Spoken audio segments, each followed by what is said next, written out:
Highways ఎన్నికల హడావుళ్ళు అంతా బిజీగా ఉంటారు. ఈ మూమెంట్లో ఈ నైట్ పడుకునే ముందు ఈ వీడియో చూసి మీరు పడుకోండి. ఎందుకంటే లండన్ నుంచి కోర్స్ బ్రిటన్ నుంచి 1,00,000 కేజీల బంగారం మన ఇండియాకి వచ్చేసింది. 1,00,000 కేజీల బంగారం అంటే ఎంత? 1,00,000 కేజీలు అంటే 100 టన్నులు. టన్ అంటే 10 క్వింటాలు. క్వింటా అంటే 100 కేజీలు. సో 100 × 10, 10 × 100, దెన్ ఒకటి పక్కన 5 సున్నాలు అంటే 1,00,000. సో 1,00,000 కేజీల బంగారం వచ్చింది.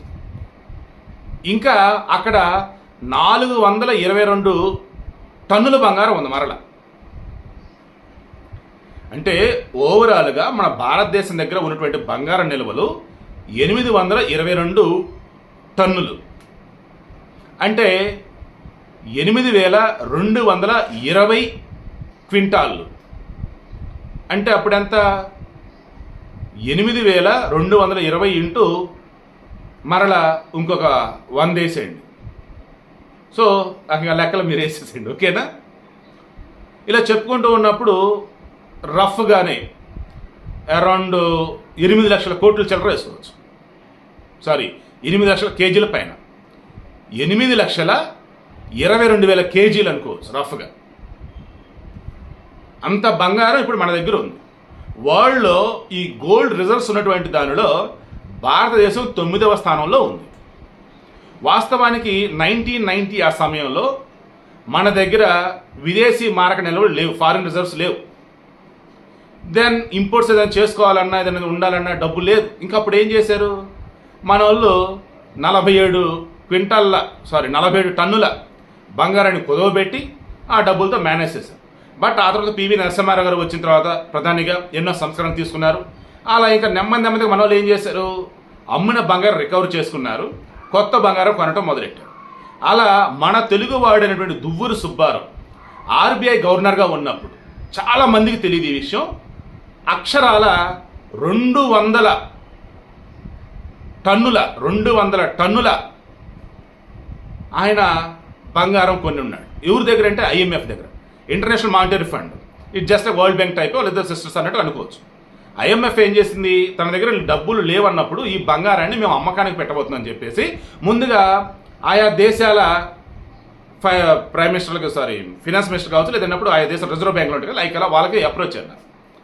దెన్ ఎవరికి తెలియనియకుండా జాగ్రత్తగా దువ్వూరు సుబ్బారావు గారు 200 టన్నుల బంగారానికి సంబంధించి అంతా రెడీ చేసుకొని ఇంకెవరికి బయటికి తెలియనియకుండా ప్రైమ్ మినిస్టర్కి వెళ్ళేసి రహస్యంగా ఓపెన్గా చెప్పున్నారు, అది మనం కొనాలి, మనకు భవిష్యత్తు చాలా ఉపయోగపడిద్ది అని. అలా ఇప్పుడు ఆ రోజు ఆయన చేసిన దానికి సంబంధించి ఈరోజు మన దగ్గర ఉన్న దానికి సంబంధించి చూసుకుంటూ ఉన్నప్పుడు 2023-24 ఫైనాన్షియల్ ఇయర్లో మన వాళ్ళు కొనింది కేవలం 27 టన్నుల బంగారం. ఈ క్వింటాలు టన్ను తేడా కొడుతుంది. ఓకే, సో 2023-24 ఫైనాన్షియల్ ఇయర్ గాను కొనింది ఎంత?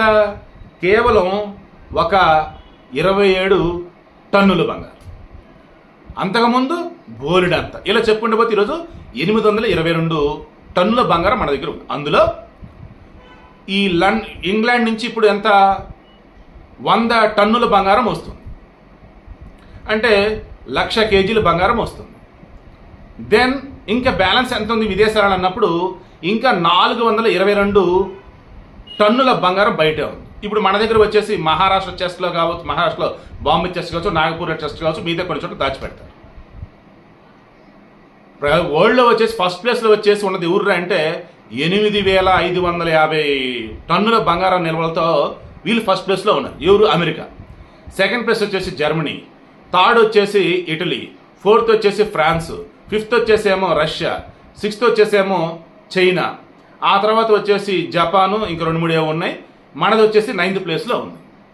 ట్విస్ట్ ఏంటంటే ఈ బ్యాంక్ ఆఫ్ ఇంగ్లాండ్ వాళ్ళు చెస్టుల్లో చాలా దేశాలకు సంబంధించినటువంటి బంగారం అక్కడ దాచిపెడతారు.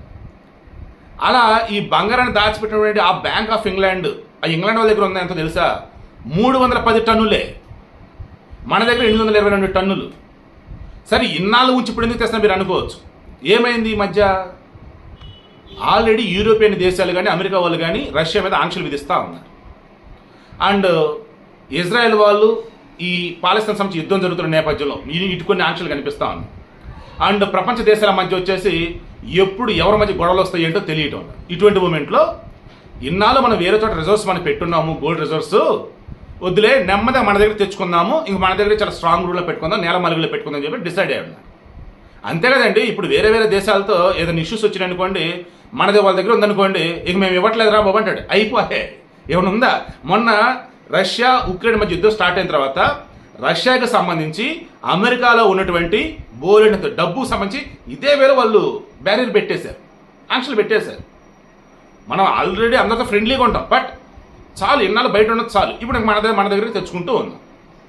మీకు అర్థమైందా? అది విషయం. సో అంత బంగారం మన దగ్గర ఉండటం వల్ల ఉపయోగం ఏదని మీరు అంటారేమో.